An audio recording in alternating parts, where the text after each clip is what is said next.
In this episode, we're going to talk about two pieces of the cooling system that work together. One is the radiator cap, and that works alongside the expansion tank here. Now, the cooling system is pressurized, and that increases the boiling point of the coolant that's inside. At atmospheric pressure, water boils and coolant boils at about 100 degrees Celsius. Or 212 Fahrenheit. And as we talked about when we discussed the chemistry of coolants, the glycols in the coolant itself will increase the boiling point slightly, but we get a much bigger increase in that boiling point by pressurizing the system. And the higher the boiling point of the coolant, the more heat can be absorbed and carried around the system. Now over here I have a graph of the boiling point of coolant against pressure. And what we can see, if we take a look, atmospheric pressure is here. And the boiling point of water at atmospheric pressure is 100 degrees C. This cooling system in this particular car is designed to operate at 1.1 bar. And I can tell that by looking at the manual or by looking at the radiator cap here, where we've got 1.1 neatly circled there. If we look down here at our chart, we can see 1.1 bar is around here. And we draw that up to there. What we can see is that by pressurizing this system at 1.1 bar, we have a boiling point of the coolant at about 125 degrees. So that's a big uplift. We're looking at 25% difference there. You can tell I'm no teacher. So that's a big increase, and it means that the coolant can absorb a lot more heat from the engine.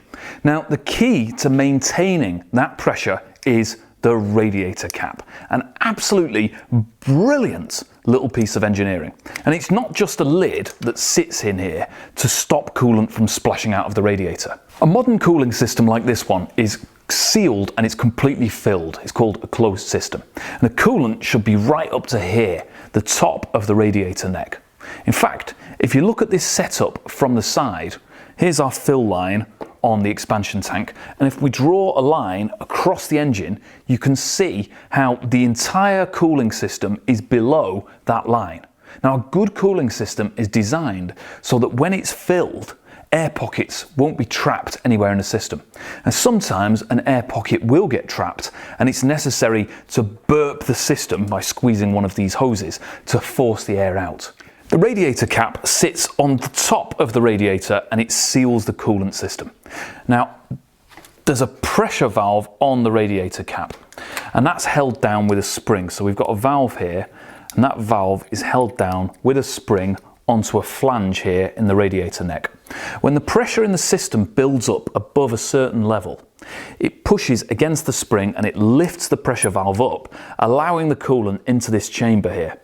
And then a small tube runs from a hole here in the neck along to the expansion tank.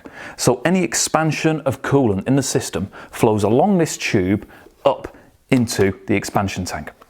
Now, the pressure in the coolant system is set by the strength of this spring. The stronger the spring, the harder it is for the coolant to push up and open the valve, so the higher the pressure in the system. So as we discuss, we've got 1.1 bars written on here, and you'll find usually the pressure rating written somewhere on a radiator cap. When the coolant in the system cools down and it depressurizes, it's going to contract. So to allow the coolant that's come up to the expansion tank back down into the system, there's another valve on the radiator cap that works in the opposite direction. This is called the vacuum relief valve, and it's this smaller valve on the inside here. And once the vacuum builds up inside the system, the vacuum relief valve here is pulled open and coolant is sucked back down this pipe from the expansion tank into the radiator. So what we've got here is almost a valve nested within another valve.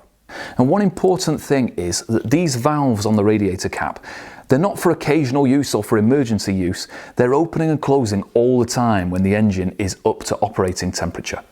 So what can we learn from this system? Firstly, you can't fill a coolant system through the expansion tank. You can only really top it up here. Why is that? Well, let's say that you've drained all the coolant and now you're refilling. If you pour coolant into the expansion tank, it's only going to fill from the tank here, along here to the radiator neck, because we don't have a vacuum holding the valve open. So to refill the coolant, you need to fill through the radiator neck. And then, once you're up and running and the engine's running, you can top up through the expansion tank. The radiator cap is a critical component in the cooling system.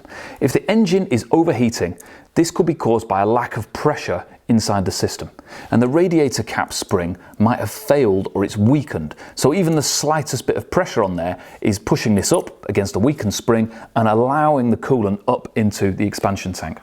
Also, you might find that the vacuum relief valve here is stuck open, in which case, again, the coolant can just easily escape and we don't get some pressure. Now, on the other hand, the pressure relief valve could be stuck closed and it simply doesn't open. And that's going to cause the system to run over pressure. The pressure, the excess pressure, is going to relieve itself somewhere, and that's going to be through a weak point somewhere, maybe a hose joint or a corroded radiator tube somewhere, but whatever happens, you'll be losing coolant. And the last option, the vacuum relief valve might be stuck closed. In that case, the coolant won't flow back down into the system when the engine cools down. And in that case, a vacuum is going to build up in the system and radiator hoses can collapse, or there might not be sufficient coolant in the engine system when it's cold. So check your radiator cap and bear in mind that it's not just a lid. Pull it off and make sure that the valves move, that's both of the valves, and they return to their closed position. And you've got a rubber seal here, obviously that needs to be intact and not cracked and frayed. But the performance of the radiator cap has a big impact on how effective the cooling system in a vehicle is.